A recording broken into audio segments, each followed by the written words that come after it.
Welcome to Off the Blocks, the podcast version of Concordium's AMAs.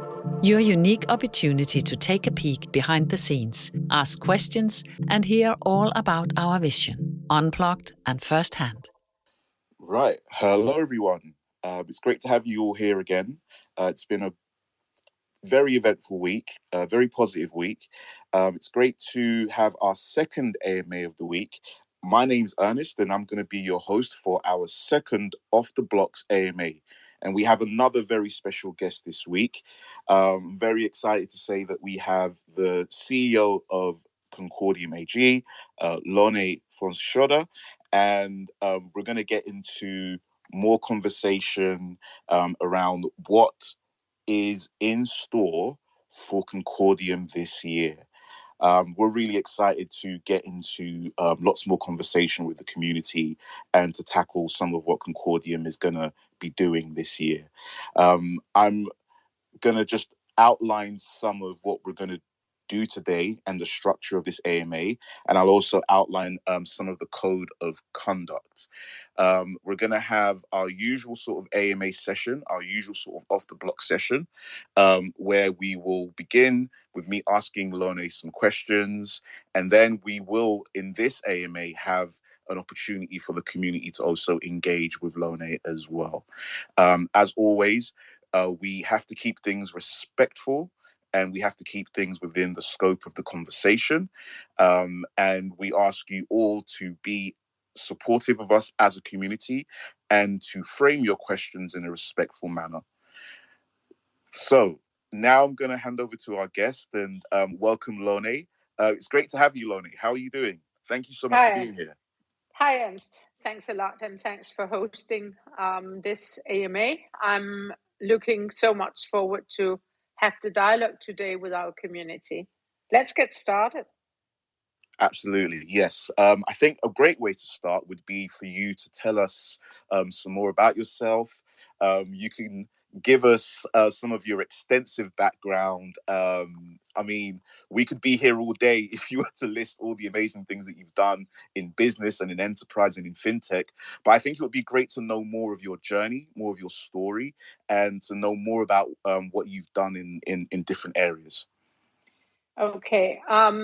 Yeah, so I've been in tech space since I was very young, working closely with Boeing at a time when flying by the wire was the big thing. So I've been a tech interested person all the time to understand how tech can support users, and I think that's a buzzword for me. I'm a lawyer and economist of background. I think that combination, that triangle, goes in everything we do. There's a tech side, there's the go-to-market understanding, how can the users use this, and there's, I would say, unfortunately, always the legal side of it, and this is also what we see coming into the crypto space now. So that is like my cradle was in Maersk, a very good place to work since you only had each job for about a couple of years and you would move on, really to get a holistic view of everything, which again, some of the building blocks for everything I do try to understand a holistic view. Then I have been building fintech for, amongst others, Credit Suisse. I was in Saxo Bank as a chairman, where I got to know Lars, our founder, and know the regulation, fintech regulation from that side. Also, I've been on the board of Handelsbanken, one of the big systemic important banks in Scandinavia, and also a senior advisor to Credit Suisse. This is important because one of the interesting use cases we now have for blockchain is in particular in the DeFi space. So I think that experience is really relevant. But also I'm the vice chairman of Volvo, and that is super interesting. I'll come back to some of the things we see in the automotive sector and what we in particular are building now on Concordium. And also I am on the board of IKEA, which is, as you know, a core massive a company who very much is in the run of providing good things to people, so it's available for everybody in the world to have a nice and sustainable living. So I think the business background is important, because what Concordium is now doing is to take a technology which might seem to be new, but there's a lot of elements who software developers have been working with for years and years, but now in a new format, and to combine that with the user demand. And now we have the platform for this, and this is all the good news we're coming out with this year is all which takes the usability into consideration. How can the use of blockchain business cases, how can that support the everyday life? How can it support businesses to be in the forefront for digitalization, come with juicy new platforms, etc. So that is my background and how I'm using that in order now to make sure that we can have a blockchain which will scale, because the use of blockchain is quite limited in the world right now. And we can talk about this later, Ernest, why we think that is the case, and why we then built Concordium to provide the necessary building blocks for business in order to have adoption of blockchain. Absolutely, yes. So getting into the first point of conversation, you have mentioned that you've seen some gaps in the market, and you saw some gaps in how blockchains are being adopted and used. Can you tell me a little bit more about that? What is it that you saw at the time that made sense for you to kind of come into this space and try and fill those gaps? First of all, what are the gaps, and how did you feel Concordium was going to fill those gaps? Yeah, and thanks, Ernest. That's also an interesting vibe, because even a couple of years ago, it was not that obvious for anybody how you could really use blockchain. And now it's bubbling up with things. If you look back just a couple of years ago, DeFi was not really hot, NFT was not really spoken of, etc. Cryptocurrency for metaverse was not anything we talked about. So that is migrating, and I know our founder Lars have often used what happened back in the early 90s on the internet as kind of illustration of what is also now happening in the blockchain space in the beginning of the 90s. And I remember I was in Maersk, and you could deliver on a paper to an academic employee who overnight would find the answer to the question you were posing in writing on the internet. Think about it, it's not that long ago. And today, more than 50% of the world's population is using the internet every day. It was not that obvious what you could do at the internet and how that could support your business. Today, it's obvious that if the internet was not there, what would we do? How would we interact? And I see a parallel to blockchain. So this is a big opportunity we now have to take blockchain and support our business. So why, and to your question, what is it, the gap we saw?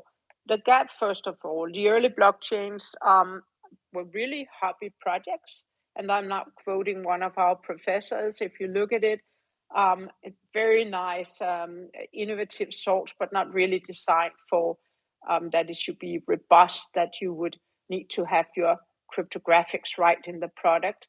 Another thing is the finalization, which is quite important. If you use blockchain for any, I would say anything, you want to know that once you have done a transaction, it's done, it doesn't roll back. So we have the deterministic finalization, and not as you have in other blockchains, the probabilistic finalization, if you at all have finalization. And that's another thing. We have an instant finalization. Very few blockchains have that at all. And then, which I think is very interesting for businesses, if you are doing anything, you want to know the cost. You cannot build it into your product if you don't know the transaction cost. So our transaction cost is predictable, it's very low fee, and it doesn't go up and down with the price on our token. It is stable in fiat, i.e. in dollar or euro terms. So you know what you have to pay. Another thing which is really a differentiator, and that is our ID at the protocol level. So everybody using our blockchain is ID'd. And why is this important? It's because regulation is now coming in. Anonymity in transactions cannot be made for the future. You must be able to know who you're transacting with. And also as a user, if you look at the statistics, I think it's Gartner I can quote by saying that up to 4 to 5% of the world's GDP is like suffering by that people don't have trust when they're interacting. So that transaction is not going to happen. So we are putting trust between people who don't know each other by our identity. We have a super interesting Medium post, which you can find on our Medium Concordium, written by our CTO, Torben Prytz, who is explaining what you can do our ID functionality to in your use cases. So these are some of the things we have built into our blockchain to make it usable and to scale. Another thing is that the ID, yes, we have the zero knowledge proof, so you can hide what you want to under the zero knowledge proof. You can do shield transactions, which is also interesting. So you disclose what you want to disclose. You don't disclose what you don't want to disclose. But at the end of the day, there is this mechanism. So a relevant regulator could come in and make their prudent investigations of anti-money laundering, for example. Right. That's, yeah. Now, I just wanted to drill deeper on the regulation part. I'm a big Game of Thrones fan. If there are any other Game of Thrones fans in here, please give a wave and give an emoji on there.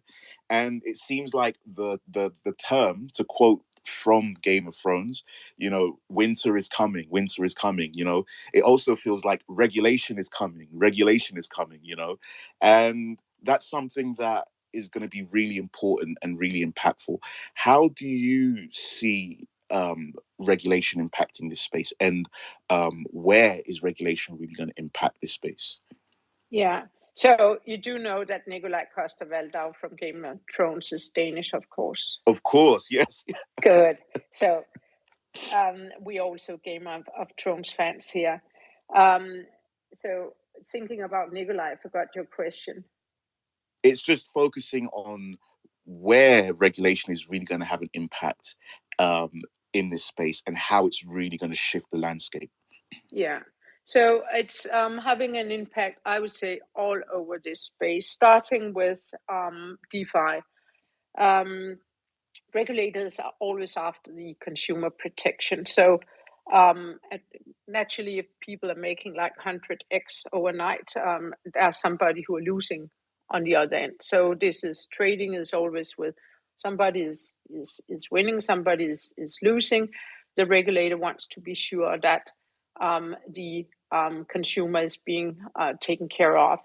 So you have what you call the MiFID in banks. You have that all the way into blockchain in the coming regulation, which if I take both Europe, but also Switzerland, also what is happening in the States and in many countries around the world, you now have, I would say, a copy of what is the regulation banks and financial institutions have to live up to, that you also have now coming into anything which has to do with the crypto trading.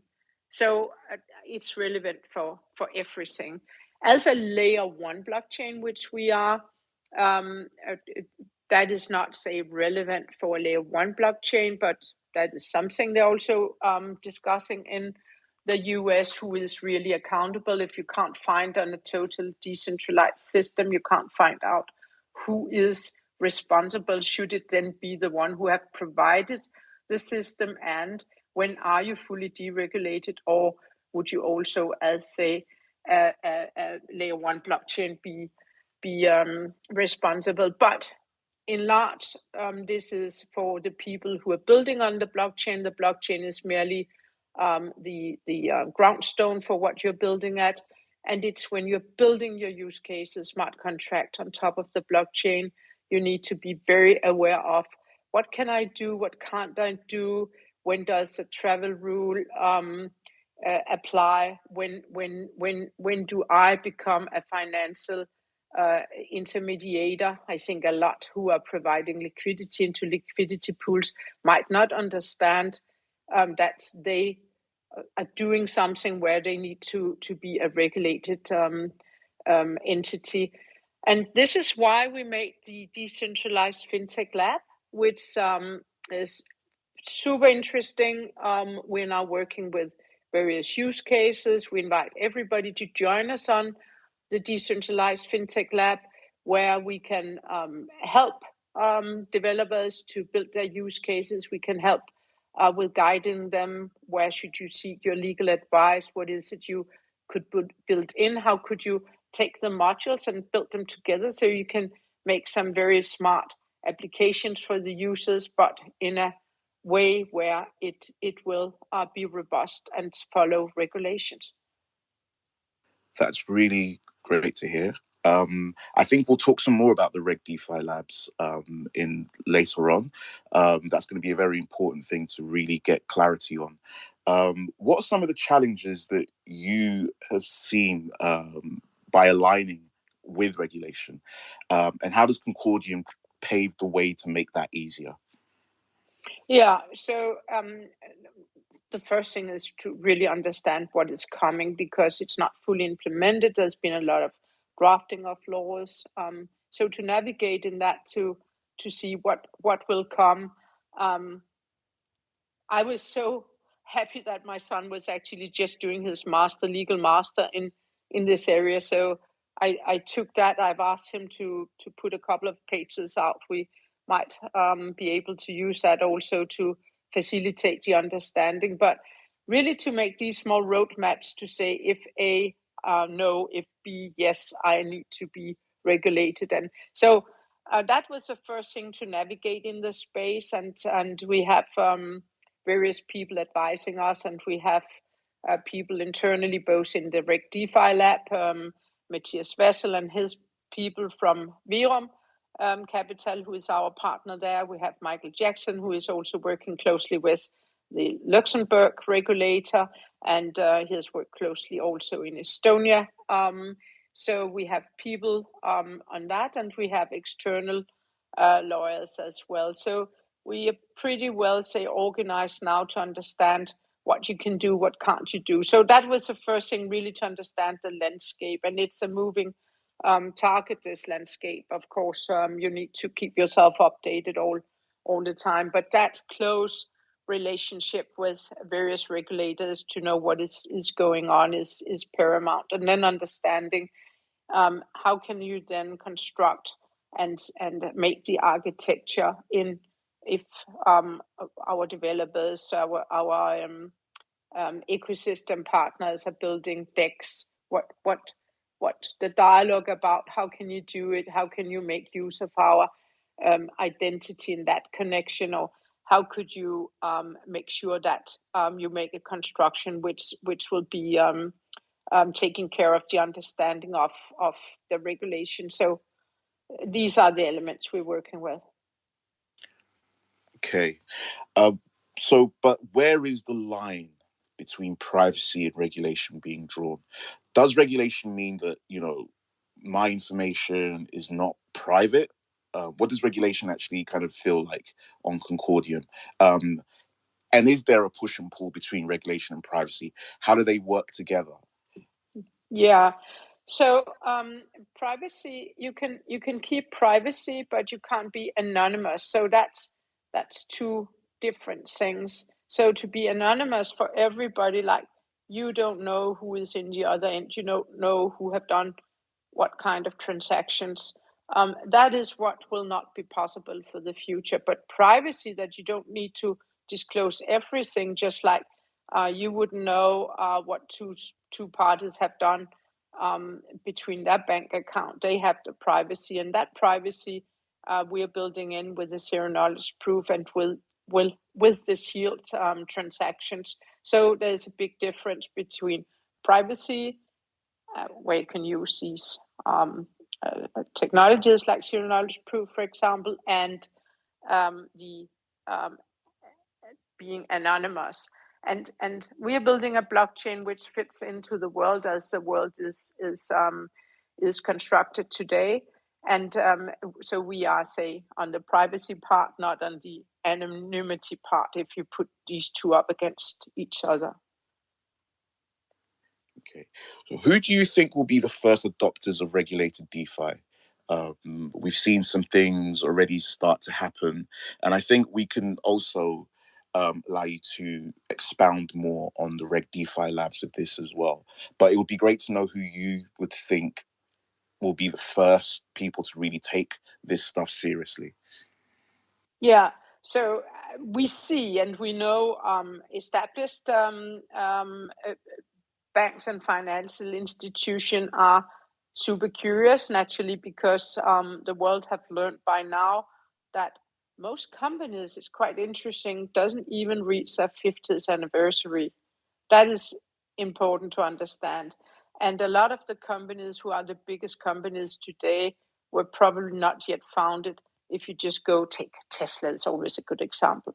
So if you go back to 2008, around that was when Tesla was founded. So before that, and today, it's one of the most valuable companies in the world. So we should all remember, and this is what large corporations are looking out for, is that we don't know our future competitor. We all know now about being incumbent against all the new disruptors who are coming. So I think that is one thing which is really on the C-suite in large corporations.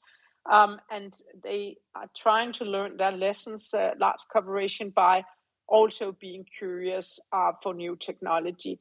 So these are some of those who will also try now to develop in this area. But you are always up against your own organization, and it's difficult for people to work in new ways. And so in the other end of the scale are all the new persons who are innovative, private persons who are super innovative and understand how to use the technology, sit down, take our toolbox, start building the things and come out with innovative ideas, and SMEs, people from large organizations who have this very good understanding, but see things are too slow in our organization. I want to move out. I want to make some creative ideas.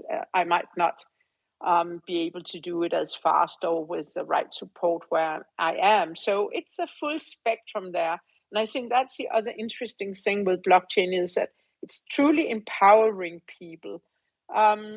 This is a new way that you can fulfill your dream. You can start new ways to fund your things, new way to interact with your coming users. So I would think the answer to your question is it would both come from the very large players who understand that they need to understand it but might not understand it yet, and those who are super curious and are spearheading also development of tools for blockchain.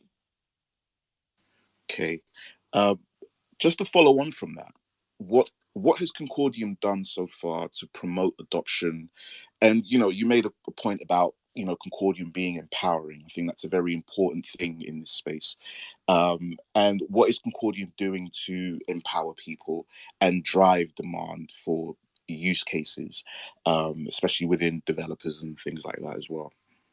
So we have two endowment programs. So we have in our regulated decentralized fintech lab, we have allocated a good amount of tokens to that endowment.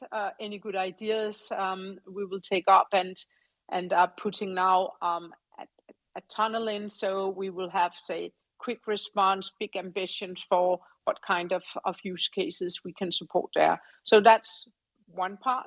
And we have, say, equivalent outside the Reg DeFi lab, where we are sponsoring various things. You already see BigQuery have built, and you can see the Concordium platform as a result of this, for example. You have seen the Space 7 from Taken, for example. You will see other things coming up now, like pearls on a string, and this is why we also have the listing now in order to have a token, so people can start using our system. So all the building blocks are ready for that now. Great. Thank you very much for those replies, Lone. I'm now going to go to some of the questions from the community. People have sent in questions using the hashtag Concordium AMA, and this is coming directly from people who have used that hashtag. The first question is by Yumi Yuki, and their question is, what has Concordium done to make this project full of innovation and inspiration? Compared to what came in the beginning, to what has become today. So how is Concordium inspiring people, basically? Yeah, so this is a super good question. That is now, as you have seen, this is the next step for Concordium, is to make it even more easy and inspiring to use our blockchain for very, savvy Rust developers, for developers.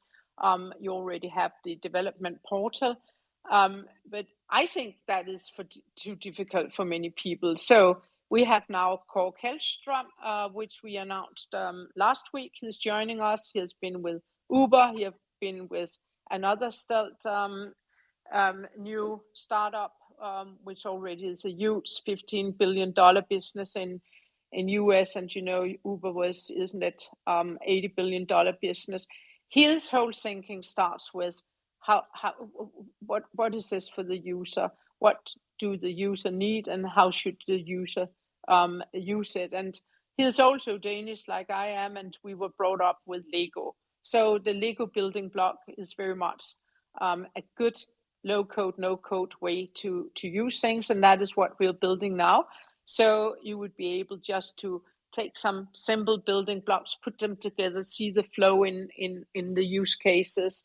So that, I think, will be very inspiring for people to have a blockchain which is very easy to use. Okay. The second question is by Mr. Blueberry or Blurberry, and it's a follow-on to pretty much the first question. Where do you see the value in Concordium's technology that would attract blockchain developers to adopt your project and build their applications on? That's a very good question. I have my own opinions on that as well, but I will definitely allow you to answer. Yeah, and throw them in afterwards, Ernst. That would be really good. Yes, I think, first of all, you want to build at a blockchain which doesn't break. You want to build at a blockchain where you are sure that the cryptographic proofs of the blockchain is there. So if you look at our white papers, if you look at the science papers behind our white papers, say for our finalization protocol, for argument's sake, you can then follow on the science paper, how can I see that in the code? So the quality issue of it, I think, is something which is very interesting for developers to understand this, that I'm building on a solid fundament. And then the next thing is the organization we have now, where we can interact with developers and really assist them also to understanding how can you make how can you optimize what you're developing, how can you optimize it? It's important for the cost of the fee structure afterwards for the smart contracts, for example. So I think to have really what will be easy to use, updated, we would make some standard applications and tools which we would keep updated.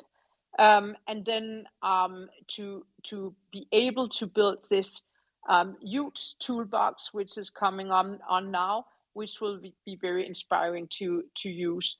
I think that hopefully, and then that when you are building your smart contracts, that the transaction fee doesn't become more expensive than the things you are transacting for, which is totally absurd, of course. But also, and that we will launch, and I'll lean out of the window now because we will come with our sharding solution this year. Sorry, tech guys, work hard on it. And that is also that you come with something which can scale.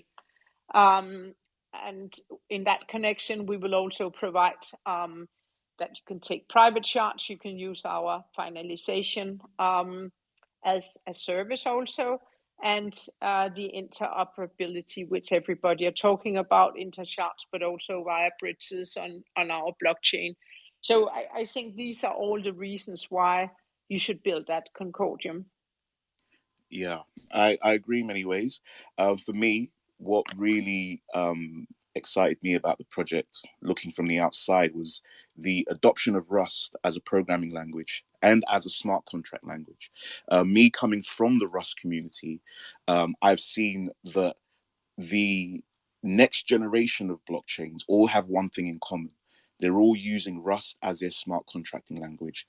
And that puts Concordium right in the mix with Polkadot, Elrond, Solana, all of the projects that are really pushing the next iteration and evolution of distributed ledger technology. They use Rust at a protocol layer, and they use Rust as a smart contract language. And seeing that Concordium has already done a lot to embed itself in the Rust community through the DevX initiative, which I'm a part of, it really shows that this is a project that's really trying to build with very solid tooling from the ground up. So I think, it's a matter of time for when, you're seeing Rust becoming such an important programming language for blockchain, and Concordium is already there right in the mix with it. So yeah, this is really good. The next question is just on that, and thanks, Ernst, and you are no such problem. an important ambassador on the Rust and for Rust, which is super important. We also understand there are a lot which have been built, which is not Rust based, and we want to be able to ease the conversion of what you have built at other blockchains into Concordium, because again, it's attractive with a low transaction fee, and the other metrics we have there. So we really want to do that. We are speaking and putting in place with the community to have the tools for these conversions. So anybody who also would like to help us and assist on this is also very welcome. So we should be kind of at the end of the day, should be like language agnostic when we fulfill our dream with the Lego boxes. Absolutely. The next question comes from Lua High 391, and this is a question around understanding how Concordium is designed to currently integrate with business systems that require a user's identity, and is the data completely secure? Does there exist a possibility for compromise or for the data to be compromised? Yeah, I think it's a very relevant and good question. So there are the data laws in many countries.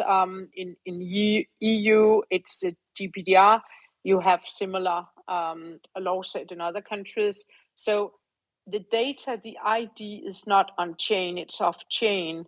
So there's only a hash value of your ID on chain. So you can't, there is no, it's not possible to bridge that trust. The data is with external third-party data providers, and they have the data, the people's ID, and when you have downloaded our wallet and you have your passport or what identification you have used, that is not on chain at all. So nobody on the blockchain can get access to people's data. Then you can decide in your own wallet what do I want to expose and who do I want to expose what to. Again, read, which I find is so inspiring, Torben's article about our ID, which I talked about before, and we'll put it out again on Twitter, so you have it on top of our Twitter stream. So no compromises whatsoever. Okay. So our last question, and it's a question that, again, is very important for a lot of the community, is how many companies, and this is from an anonymous person, how many companies are Concordium currently negotiating with to form partnerships?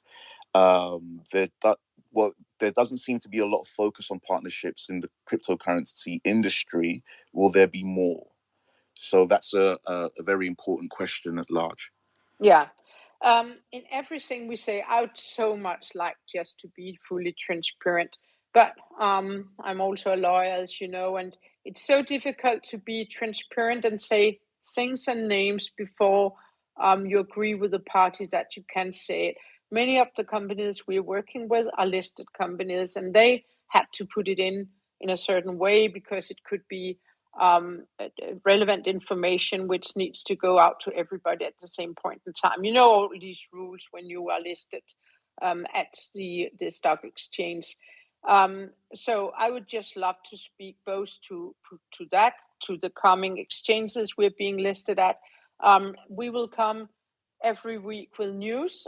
We have some very big, interesting things in the pipeline already. I hope next week we will be able to release, and it's not because we're not building, it's because we need to agree on what day to release it with these companies. But we will come with business use cases, which is so interesting, showing exactly how you can build and how you can make use of a blockchain in your business applications or in your business flow.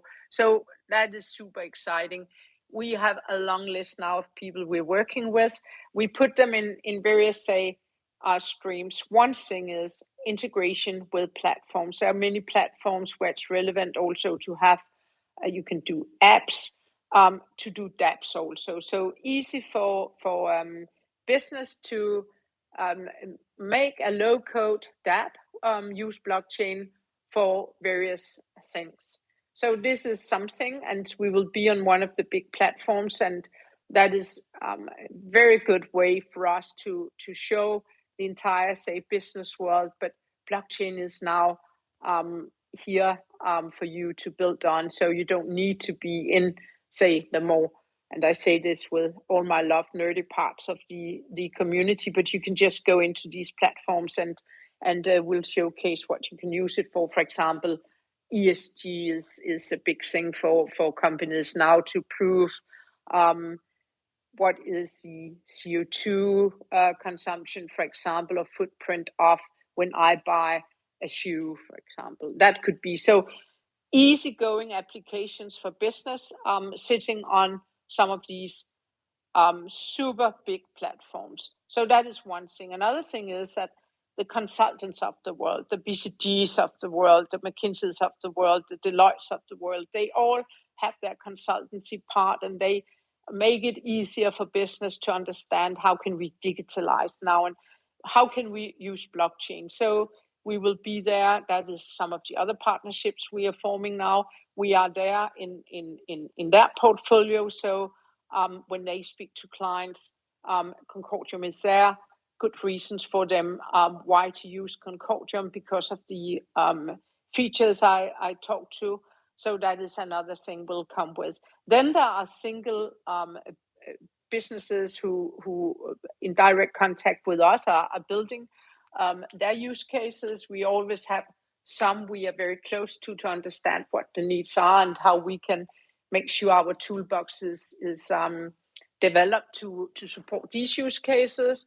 And then there are the blockchain use case houses, and we are working close with some and would like to work close with everybody in the world, where we also come out with some use cases. A couple of DEXs are now being in the pipeline here. There are also financial institutions who are now doing various tokenization products. And this is another thing which is also supported by our Reg DeFi lab, and will launch. At least they have promised me. And sorry, the Reg DeFi lab, I'm promising on everybody in our company's account now, but they will come with 3 interesting use cases and show what they're building for some of our partners here. But take tokenization. When you tokenize products, you could even take products which today are not for various reasons reaching retailers, and suddenly you can make some tokenization of various things where it is accessible for retailers, financial products, for example. That is also interesting. So this is just a little, say, cliffhanger to what will be in our new streams for the next many months. Thank you so much, Lone. Thank you for this insightful AMA. Thank you for joining us today. We have come up on time. We've gone a little bit over time, but you've shared so much about the vision and the future and how things are being implemented right now for Concordium. And thank you again for joining us. We will meet again, hopefully in our next AMA soon. Thank you all for being here. Thank you all the community for being here. Please join us on our Telegram or our Discord, and please continue to support the project in a positive way. And we'll see you at the next Off the Blocks episode. Thank you all for being here. Thank you ever so much. We hope you enjoyed this episode of Off the Blocks. To discover more about Concordium and ask your own questions, just follow us on Twitter. Concordium, made for the future economy.